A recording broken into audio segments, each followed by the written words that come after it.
ஹர ஹர சங்கர ஜய ஜய சங்கர ஹர ஹர சங்கர ஜய ஜய. அமாவாசை நாளையும் பூரணை நாளையும் அடுத்து வருவது 10வது திதி தசமி திதி ஆகும். தசமி திதிக்கு யமதர்மன் அதிதேவதை ஆவார். தசமி திதியில் அனைத்து சுப காரியங்களிலும் ஈடுபடலாம். மத சடங்குகளை செய்யலாம். தீர்த்த யாத்திரை மேற்கொள்ளலாம். கிரகப்பிரவேசம் செய்யலாம். வாகனம் ஓட்ட பழகலாம்.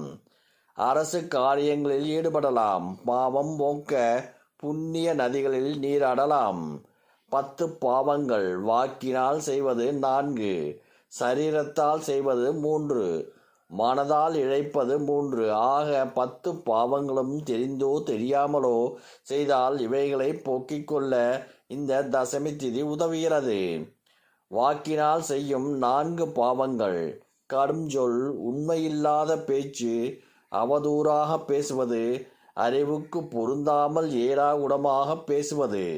சரீரத்தால் செய்யும் 3 பாவங்கள்: நமக்கு கொடுக்கப்படாத பொருட்களை நாம் எடுத்துக்கொள்வது, அநியாயமாக பிறரை துன்புறுத்துவது, பிறர் மனைவிக்கு ஆசைப்படுவது.